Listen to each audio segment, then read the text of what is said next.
है। यदि कोई पढ़ना भी चाहे तो पढ़ नहीं सकता। तो अपनी पत्नी को पढ़ाया, टीचर बनाया, उसको पूरा का पूरा ट्रेनिंग दिलवाई टीचिंग की। फिर स्कूल खोले, 18 स्कूल खोले। यहां से डॉक्टर अंबेडकर, ये जो लिखा हुआ है, शिक्षित बनो, संगठित रहो, संघर्ष करो। शिक्षित बनो का क्या डिग्रियां ले लो? डॉक्टर अंबेडकर के पास इतनी डिग्रियां थी, चाहते तो कुछ भी जज लग सकते थे, कुछ भी कर सकते थे, इंग्लैंड में रह सकते थे, अमेरिका में जा सकते थे, कहीं भी जा सकते थे। वो नहीं चुना उन्होंने। शिक्षित बनो, इसका मतलब है कि विवेक प्राप्त करो, विजडम, बुद्धि, तर्क हासिल करो। इसीलिए जो उनका बुद्ध तक जब हो गए, क्या चीज उनको बुद्ध पे लेकर के गई? सारे धर्मों को रिजेक्ट किया, बुद्ध को क्यों अपना लोगे? तर्क, शिक्षा। शिक्षित बनो, इसका ये मतलब नहीं है क्यों बनो शिक्षित। सबने क्यों जोर दिया शिक्षा पे? देखिए शिक्षा पे क्यों जोर दिया फुले ने और डॉक्टर अंबेडकर ने, इसलिए शिक्षा पे जोर दिया कि यदि आप शिक्षा ग्रहण नहीं करते, जो परंपरागत तौर पे शिक्षित समाज, यदि वो शिक्षा नहीं लेगा तो क्या करेगा? नहीं काम ही करेगा। जो बाप दादा करते आए वो वही काम करेगा यदि शिक्षा नहीं लेगा। इसलिए प्रोफेशन यदि चेंज करना है, यदि आपको अपना तो शिक्षा प्राप्त करनी पड़ेगी। आपका प्रोफेशन चेंज हो गया तो आपका जीवन का कांटा बदल गया। इसलिए शिक्षा पे इतना जोर दिया उन्होंने, किसी और वजह से नहीं। यदि आप शिक्षा प्राप्त, और इस समाज के अंदर स्थापियों तक इसको शिक्षा से रोक के रखा, तो खुद ही समाज के अंदर शिक्षा प्राप्त करने की इच्छा नहीं थी। शिक्षा प्राप्त करने की इच्छा पैदा करना, ये सबसे बड़ा क्रांति का काम है। यदि आप अपने लोगों में राज हासिल करने की इच्छा पैदा कर दो तो लोग अपने आप ले लेंगे। उनको इच्छा ही नहीं है, अब मैं क्या लेना राजनीति है, ये तो नियम। क्यों? यदि इच्छा ही नहीं है तो कौन आपको राज देने वाला है? जिस समाज के अंदर राज की इच्छा नहीं है, शिक्षित बनो, संगठित हो। दूसरी चीज है संगठित होना, पहली नहीं है। पहली शिक्षा।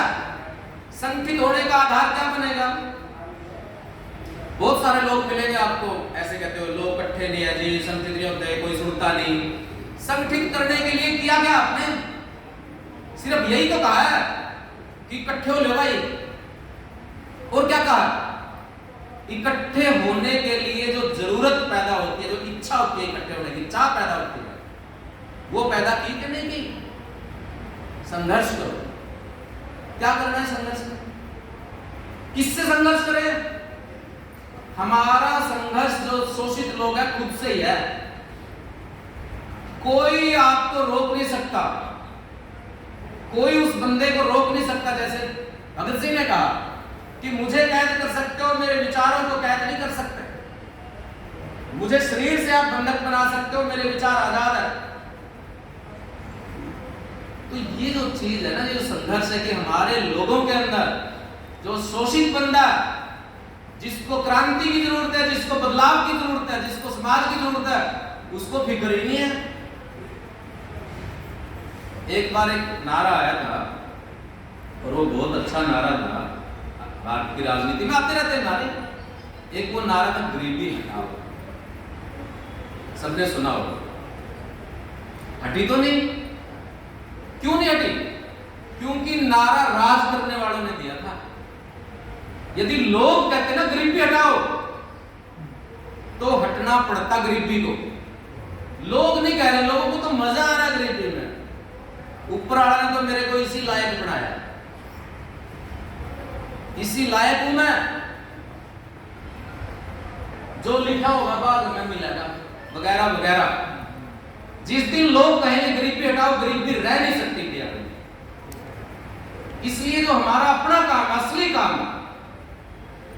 वो शासन सत्ताओं से लड़ाई नहीं है, शासन सत्ताओं के विचार जो हमारे समाज में जगह बना के बैठे हुए हैं, दिमाग में लेके घूम रहे हैं हमारे लोग, उससे हमारी लड़ाई है। उसको कैसे हम धोए, किस तरीके से उसके अंदर जो अपने खिलाफ लोगों का डॉक्टर अंबेडकर और उनकी पूरी धारा, विचार की पूरी धारा, यदि भारत का इतिहास आप देखेंगे एक ही है। सारे भारत का समाज सुधार आंदोलन क्या करता है? तो इसलिए भारत के इतिहास क्यों सबसे ज्यादा इतिहास बदला जा रहा है, बताइए क्या होगा उससे? देखो ऐसे कहते हैं कि अभी किसी ने जैसे ज्यादा लंबी छलांग लगानी है, उतनी पीछे से दौड़ के आता है। कोई तीर चलाता है, जितना पीछे खींचेगा उतना तीर आगे जाएगा, है ना। तो जितना आप आगे की सोच रहे हो, जितना 5 साल की सोच रहे हो तो आप पीछे के 50 साल की सोचो। यदि आप आगे 100 साल की सोच रहे हो तो पीछे के 4 साल की सोचनी पड़ेगी आपको। यदि आप 200 साल आगे की सोचते हो तो आपको पिछले बिल्कुल जब आदमी पैदा हुआ तब से सोचनी पड़ेगी।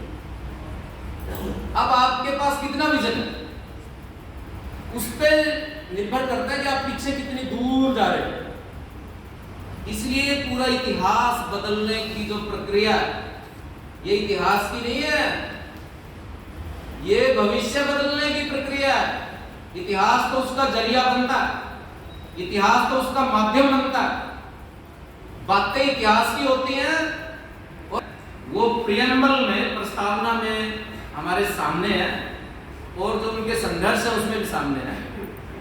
न्याय और सत्य, ये 2 शब्द, सच्चाई और न्याय, यदि ये 2 शब्द भी हम पकड़ लें, इन 2 शब्दों की नजर से भी हम देखना शुरू करें, तो हमें दिखाई देगा आज सबसे बड़ा कारोबार किस चीज का है? झूठ का। झूठ जो है किस तरह से समा गई है हमारी पूरी कल्चर में, बातचीत में। कैसे झूठ को फैलाने के लिए कितने प्रयास किए जाते हैं। सुबह सुबह जाते हैं चैनल, आपने देखे होंगे, कितने ग्रुप बने हुए हैं झूठ के लिए। क्यों? किस बात से डर लग रहा है? कि सच्चाई सामने ना आ जाए, कि सच्चाई का चर्चा होने ना लगे। तो इसलिए सत्य, इसमें बहुत बड़ी ताकत है सच्चाई के अंदर। इसलिए जो सपनों का भारत है डॉक्टर भीमराव अंबेडकर का, तब तक नहीं स्थापित हो सकता जब तक समाज के अंदर सत्य स्थापित नहीं हो सकता। सत्य को स्थापित करने का संघर्ष, उसमें यदि हम शामिल हैं, उसको हम डॉक्टर भीमराव अंबेडकर के सपनों के भारत में शामिल हैं, उसको ले आने में शामिल है। और दूसरा न्याय। न्याय आप समझते हैं क्या? कई बार वो कई रूपों में आता है शब्द। एक सामाजिक न्याय की बात चली थी। सामाजिक न्याय में क्या होता है? कि सबको सम्मान, सबको बराबरी और सबकी भागीदारी। कम से कम ये 3 चीजें जरूरी है। बहुत सारे लोग मिलेंगे कि जो ठीक है सम्मान भी करेंगे, बराबरी भी करेंगे, फिर नहीं भागीदारी छोड़, मैं कर दूंगा ना आपके लिए, मैं सोच लूंगा ना। नहीं, भागीदारी, संरक्षण नहीं, पैटर्न नहीं चलेगा कि भाई हमारा दादा करेगा या हमारा गांव का फलाना यही कर दे आए ये काम, तो जा चुका जमाना वो। न्याय और भागीदारी ये उसका हिस्सा है। जब गांवों में लोग शामिल नहीं है, न्यायपूर्ण नहीं है, कितना ही अच्छा हो। अच्छा होना और न्यायप्रिय होने में फर्क है। तो इसलिए इन 2 शब्दों के साथ जो सबसे बड़ा जो आज के समय पे जो हमारे सामने जो चुनौती है, एक तो झूठ की बहुत बड़ी चुनौती है। जब बड़े बड़े नेता ही सवेरे उठ के शुरू हो जाते हैं,